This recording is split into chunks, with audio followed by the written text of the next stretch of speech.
Welcome to another episode. I'm so glad you are here as always. This week, I'm introducing a new series for you.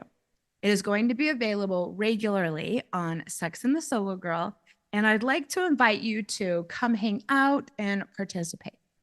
I will now be doing a dating and relationship Q&A with my friend Brian Dunn, where we will answer listener and online questions.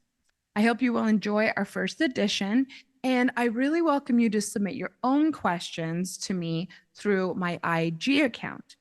And along those lines, if you are having a breakup problem or question that you would also like me to answer on the show, I will do that here at Breakups, Broken Hearts, and Moving On. Just go over to my IG, let me know you have a question you'd like me to answer in an episode. We can also chat about coaching and my support. That is what I'm here for my listeners, is to make the show most useful and supportive. And with that, here we go. Welcome to Dating Q&A with Brian Dunn and Janice Formicella. We are here to help. Hello, Brian. Thank you for being here to share your wisdom with me and my audience. I love hearing from you. Yes, it's so good to be back, and I miss the good old days, quote unquote, from Clubhouse, and other times we would do like dating Q&A sessions from live listeners and things like that, because it really gets to people who are having actual problems or actual challenges, and they want help. So, and that's the heart of coaching as well. So it's good to be taking a look at some of these questions and problems people are having, and what are two different takes, because you and I sometimes have different perspectives or different insights to offer. So I think this is going to be a great episode series for listeners. Yeah, we're going to be doing a few of these. So everybody keep your eyes on the space, as everybody always says, because we're going to answer a couple each time. And yeah, Brian and I, a couple years ago, we're in a dating Q&A Clubhouse room, and people would ask us questions live, and it was really cool. We had a round table. We'd go around and give people insights into what they were going through.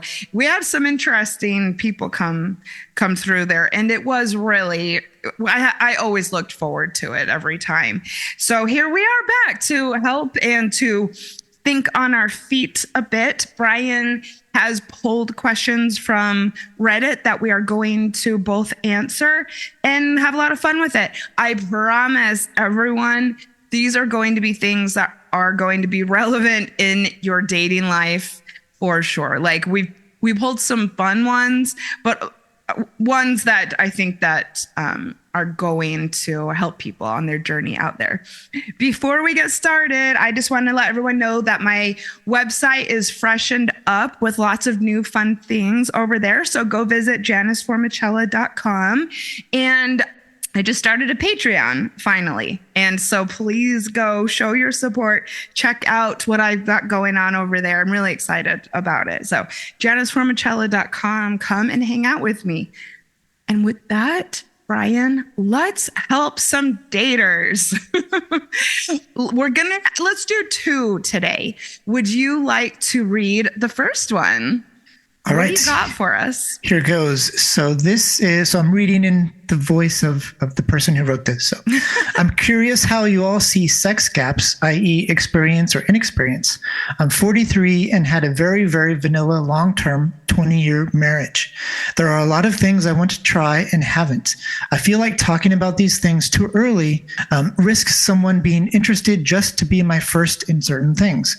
I think not divulging it may also lead to awkward bedroom situations, because when I say vanilla, that's probably an insult to vanilla. I'm not sure the best approach to discuss it and how long I should wait. Yay! Brian and I did an episode on sex communication. I will link to it in the show notes. I will republish it on the new website. And so I'm glad that you selected this one, because I think that we're both great at this. So a couple things stand out to me. First of all, I want to make sure that people know that vanilla is not an insult, not in my mind. It's a way to describe certain types of sex. So I really want to make sure. Yeah, I wanted to say that first because it's not meant to be a judgment, at least. I'm wondering if this person sees it as less evolved, and maybe that's where he's coming from with this, but I wouldn't worry too much about that. Maybe the poster thinks that he or she, I'm not sure if this is a man or woman or what, but thinks that everybody else is having all this kinky kind of non-vanilla sex, and this person thinks I must be the only one that hasn't tried these different things. And I think more people than you would expect are pretty vanilla in the bedroom. So I don't think I agree. I don't think it's offensive to say vanilla. And I think that this person may be overestimating the amount of different kinds of bedroom things people have tried. Sure. Thank you. I also did an episode called Let's Get Kinky recently, and Jesse and I talked about how we aren't saying that kinky is better by any means. So let's now talk about how to address this with people. I would say there's definitely comfort that this person needs to get to, but that it's part of a new relationship, would be talking about these things. And I think it's going to come with a bit of practice. And I will say maybe working your way up, meaning, first of all, you need to establish some trust with the person so that you feel comfortable talking about these things. And then what else, when it comes to sex, are you less at ease bringing up or discussing? I give the tip a lot of the time of making sure that you discuss verbally safe sex, and that you make sure to put that out there before you get to the point of engaging sexually with a partner. Because I actually think, despite what people may believe or want to believe, that people are less comfortable talking about safe sex than you might think. And so once you can start to have that conversation, some of these things may get easier. I have more insight, Brian, but do you want to comment? Yeah, I totally agree with all of that. And this was from the Dating Over 40 subreddit. So it's not like this person is in the kinky subreddit or anything like that. So this is just a person getting back into dating after getting divorced after 20 years. So I agree that it's about safety and communication up front. If this person was trying to check off some boxes, and that would be very different, because if you might be on Field or FetLife or something where you would be very upfront about these are things I want to try. But this person is just out there after 20 years of marriage, dating again, not sure how to approach the sex part of dating because it's been, forever. So I think as you're getting into relationships or, getting to know somebody in the early stages of dating, that you talk about sex when it's appropriate for you in the context of dating that person, whenever you feel safe and comfortable. Yeah. You might talk about sex before you're ready to have sex, but I think that's better than talking about sex after you have sex, or never talking about sex, because it like you mentioned, talking about boundaries and safety and consent and what that looks like for both of you. I think that if you are just getting back into dating after a divorce, and you are sort of nervous or shy or uncomfortable talking about sex or whatever, it might be that it can be better to set some sort of flexible, but some sort of timeline for yourselves. People think of 3 dates, but for you, it might be a month, or it might be 6 dates, or it might be a certain number of hours you've gotten to know somebody, or at least some point where you feel comfortable enough and that they are consistent and they are safe and they are trustworthy, that you can engage in kissing and making out and having sex, and that's not the carrot at the end of the reward waiting for putting in the work. You want it to be, okay, we're starting to date, whatever that means for you in this context of you and I. And okay, the next step would be this, but that's not a test drive to see, okay, are you going to ghost me now or whatever? So it should just be part of, okay, we've been dating for a month or 6 weeks. Now we're moving to this point. Let's talk about sex and what feels good and what we like. To wrap it up and try and get back to the point is, I think you don't have to talk about the non-vanilla stuff you want to try up front. Again, unless you were on like FetLife or Field or that's your goal. This should be a few times. Okay, just get to know each other's bodies and the rhythm and the sync, how each of you are with each other, and get all of that awkwardness out of the way, especially if this person hasn't been sexual with anybody since their divorce, and just get all of that out of the way. And then once you get into a good rhythm, so to speak, with the person, then you can talk about, hey, there's this thing I really wanted to try. What do you think about that? And you can have those conversations outside the bedroom. I think that's on one side of it for sure. And then, I mean, one of the tips I like to give all of the time, and Brian's heard me give this, is the BDSM quiz. If you are to the point inside of a relationship where these things are being discussed and you feel safe broaching the topic, this is really fun to do in a new relationship. It's sexy.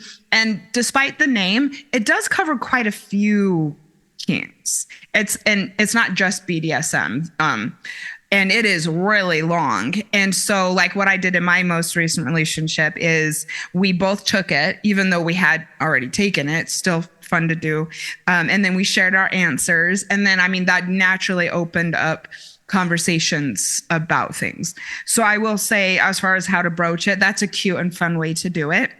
And then kind of almost like on the flip side of things, Brian mentioned FetLife and Field. Depending on what you want to explore, I would say if you'd like to meet people who might be into the same things, I mean, go out and experiment, take a little bit of the guessing game out, and maybe intentionally connect with people who want to explore the same things.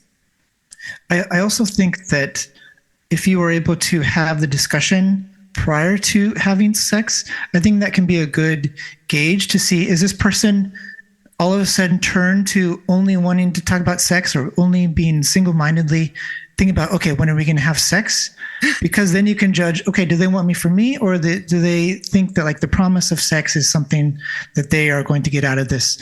I, during the pandemic, had a first date kind of walking around with somebody. Our second date, we met at the beach, and I brought a couple of little Duralogs, a Bluetooth speaker, some food from like Trader Joe's, and a bottle of wine. And then I brought this little card deck. It's a Truth or Drink, and there's like a YouTube series and stuff like that. But it's basically there's 5 different decks of cards within this game, and there are different kind of categories of cards, and you can either answer the question or take a drink or something. So I said, okay, here's this game with all these different decks. Remind you, again, this was second date, but she picked the deck of cards that was about sex. So it was kind of a safe, fun thing. And it was not directly, what do you like in bed? But it, kind of confrontational. It was, here's these cards to facilitate this conversation we can have, kind of fun, flirty. And that allows you to see how well do they respond and react, and are they comfortable talking about sex? Are they turning into like this single-minded person who only wants to talk about sex and tries to jump down your throat, or are they respectful and say, okay, we can talk about sex without that meaning that means you want to have sex right now, kind of thing. So I think it's a good litmus test for people who can have mature conversations around sex and what that means. That's a good point, actually. Yes, to gauge the other person's comfort level, because that's important in and outside of the bedroom. And I will also say, like, have fun out there, whoever wrote this question. Brian, shall I read the next one? Sure. I just matched with someone and we were chatting, just getting to know each other. They mentioned they're stationed overseas and can't FaceTime or talk on the phone. Now, I call BS on that, but who am I to judge? I'm not educated on the restrictions of those in the military. But then they had the audacity to ask if I thought I could develop feelings over text without ever seeing them in person. Am I tripping, or is this as ridiculous as it sounds? Drop your comments because I need to know if I'm overreacting. I've got thoughts on all of this, but Brian, I'll let you go first. Yeah, I just want to check with our listeners to see if you understand kind of what's going on with this situation, because it's very clear to us. We've dealt with a lot of people. We've seen a lot of these kinds of situations, but just to drop it here, it should be very clear that this person is not who they say they are. Yeah. He's a scammer. I'm on a military base. I can't FaceTime. I can't talk. And then sort of getting into the love bombing territory. Do you think, we've been texting. Do you think he could fall in love, develop feelings over text? These are major telltale signs. And oftentimes, if you do like a reverse image search, there are certain pictures of people in the military that get used, recycled over and over for a lot of these profiles. It's a really common one. Sorry to interrupt, but the military, that's a really common catfish scam. And at the same time, think about, I'm matching with somebody on a dating site. They're on the other side of the world. Is that really what I want right now? Do I want to try and develop a relationship with somebody I can't see, I can't be with, who won't be home for 6 months or a year or whatever that is, even if you could FaceTime? Because a lot of times these people overseas, they may have a family back home, or if they're developing feelings for you in 2 weeks in falling in love or like that, who else are they talking to? Are they talking to other people? So I think you need to decide your own boundaries. If you are looking for love, if you are looking for a relationship, do you want to start off with somebody who you won't be able to see for 6 months or a year? Getting past that, usually it's a catfish, it's a scammer. Yeah, I was also going to question how you matched with someone who's on the other side of the world. And yes, to consider if that's something you want to if that's something you want to continue doing in the future online. So I will say, I know that you said that this is an obvious scammer, but I actually do talk to people still who would not perhaps see all of these things on red flags. So as red flags, there is no reason in the world that someone cannot show you their face and get on a FaceTime. So as soon as someone says that it is not real, this guy, there would be no reason that he would have access to the internet, but not be able to FaceTime. So yes, obvious, never ever move forward with this. And frankly, I think my only advice or thing that I would say is that it is strange to ask if you can develop feelings over text without seeing them. That's not an appropriate way to build a foundation for a relationship. And so I appreciate that you're asking this question, but I would just say, move on. Yeah, I think even if you want to believe it, I think there are ways to vet them. If you just can't get past the fact, maybe this could be my true love, I think you can safely ask them to provide a picture with like something written on a piece of paper or something to prove it's them, like other ways to verify. Because oftentimes, I can't send pictures. My camera's broken on my laptop. Lots of excuses. Another telltale sign is they want to move to WhatsApp or one of these messaging apps. Good point. Yeah, that's a good tip. You don't need to move to WhatsApp. Yeah, WhatsApp is often used by scammers in lots of other countries trying to just get you over, and then eventually it'll turn into asking for money, this and that. So again, I'll personally go back to, what are you looking for in a relationship, and why would you want to start long distance with somebody who is in the military, says they can't even talk to you live on the phone or video time, FaceTime. Yeah. So, and just one last thing, we used the term catfish a couple of times, but I would suggest to this person and anyone else who's online dating, go and watch the show. It will put the fear of God in you as far as vetting people. It's also really entertaining. It's one of my favorite reality shows of all time. I'm able to stream most of the seasons on Hulu. And is it called Catfish or Catfished?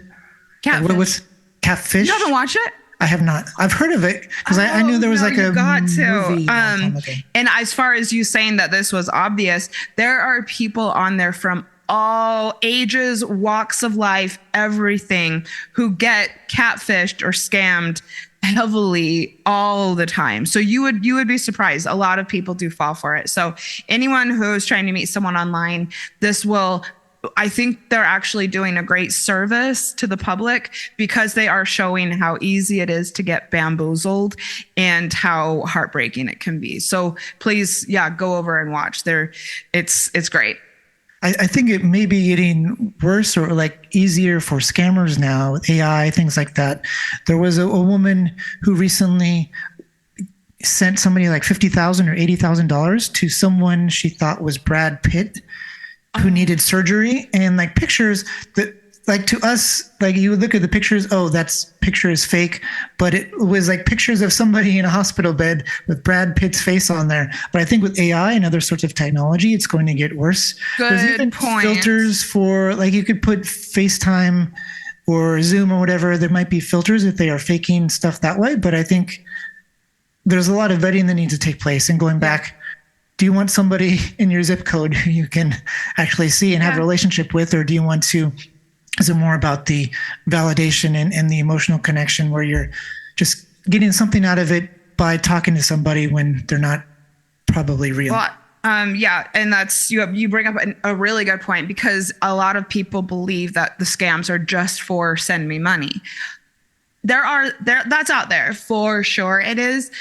However, a lot of people are pretending to be someone else online just because they want the connection and the companionship and someone to talk to and someone to text.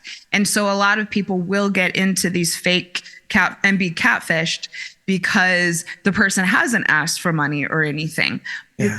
You can still get wrapped up and get your heart broken because the other person might be getting a lot out of having you to text with every day and building a fake relationship like that.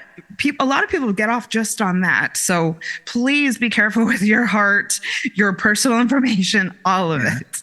Yeah. I think at the very least, set some sort of milestones for yourself, like within 2 weeks or 3 weeks, whatever it is. Even if they are not local, you need to have some sort of live video chat, something so you can actually verify it's a person and they sound like who they say they are and all of this. So make sure you're vetting to protect yourself.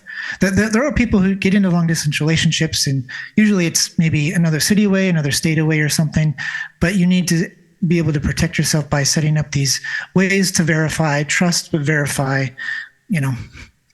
all that kind of stuff. And if they're serious about you, even if they're in another city, they should be making arrangements to see you. But maybe that's a conversation for another time. Well, if you're going to get into a long distance relationship, there should be some sort of plan or end goal of, we're not just going to be pen pals for 6 months. If you want to do a long distance relationship, both parties should have the means, financial means, the time off to be able to travel to the middle, travel to see each other. Yes. And that should be part of the discussions you're having, and not just pen pal, oh, I'm developing feelings and let me tell you my life story kind of thing. I completely agree. My rule with my clients is if you live in the same area, you should, after talking and connecting online, you should meet within a week typically. And if they're out of the city or out of the area, within a month. Okay, perfect. We've got somebody wanting to expand their horizons sexually, and we've got someone who thinks they're getting scammed online. I hope that this helped not just the people who sent these in to Reddit, but everyone listening.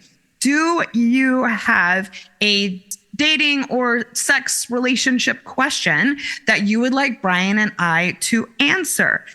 Please go over to Instagram, Janice Formicella. Send me a message. I answer every DM that I get. Let me know what your question is, and we will answer it. Or go over to my website, JaniceFormicella.com, and you can send me a message there. We would love to help. We are not too cool. I will respond to your DMs, and we'll get them in an episode. And with that, we'll see you next time for Dating Q&A with Brian Dunn and Janice Formicella.